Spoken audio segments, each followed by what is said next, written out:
Michael Conlan gets annihilated again. In this video, we're going to take a look at a couple of the flaws of Michael Conlan here.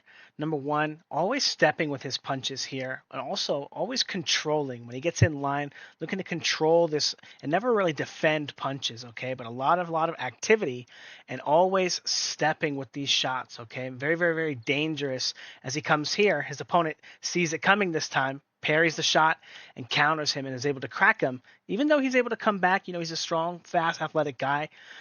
But because of that hole, this problem here always present as well, circling here around the guard. And again, when he pivots on this front foot, because he's usually controlling with this hand, he didn't control first. He didn't do anything to control space. He just moved to the front foot and tried to pivot, and he kind of gets smacked.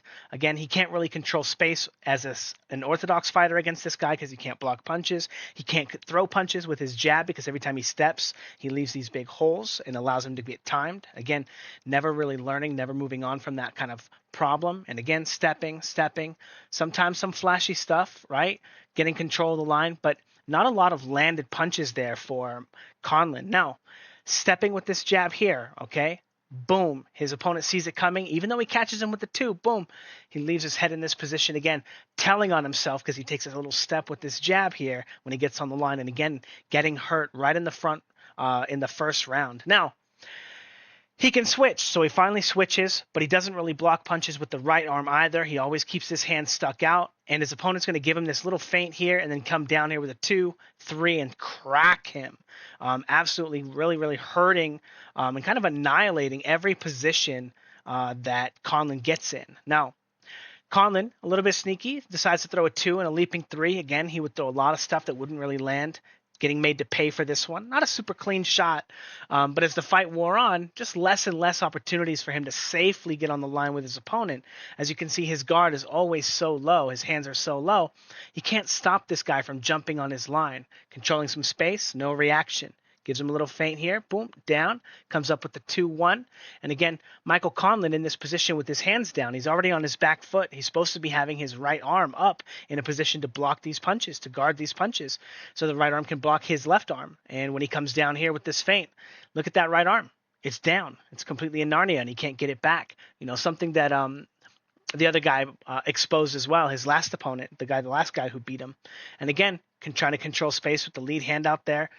Getting feinted, down, and then trying to come up with his own counter, right? But we've seen this move before. This was a Rashad versus Chuck Liddell, right? And he winds up getting kind of smacked here. Again, can't really guard the right side of his line here. And, overall, he just kind of got obliterated. Both stances just had no opportunity. Here he is circling in orthodox. Immediately switches southpaw here because he didn't want to get weight on that leg, but he has no real control of the line. Can't really block. Can't block the jabs. Can't block the right hands. If he doesn't go first and he doesn't throw punches and get control of you with all the wild stuff he's doing, he's kind of getting punched in the face, And toward the end of the fight here, boom, giving him those feints, controls him a little bit with the little right hand here, boom, boom, right? And then gets him with a huge shot here and kind of just jumps on his line. Conlan tries to guard the line orthodox here, but again, he can't really block punches. So even though he's here, he's going to get hit with this right hand here, boom, right over the top. And the referee's going to see like 1 or 2 more of these and then kind of allow Conlan to retire, kind of stop the fight. Again, he's a strong, fast, athletic guy, but kind of the nature of the amateur system, right? You kind of just throw lots and lots of punches. Lots and lots of punches. The guy who goes first usually wins, and it's kind of what Michael Conlan's imploring in these fights here is a very amateur style. 5, 6, 7 rounds go by. In Lee Wood's case, was it the 11th round or the 12th round? Whatever round it was. You're going to get tired. You're going to slow down, and Michael Conlan just hasn't really adapted to the pro style yet.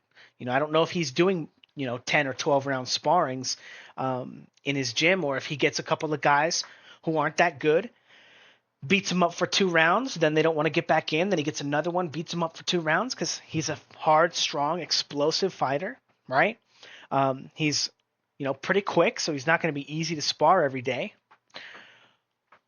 But if he's learning to waste all his energy and just beat everyone up and get everyone out, and he's fighting a bunch of guys who are not quality, he's never going to learn that professional style. He's never going to learn how to catch and block punches, how to interact with his opponent without just eating up all his energy. So to be honest, pretty tragic that a guy that level, that many years, that much dedication, kind of like, I think did Luke Campbell become a world champion?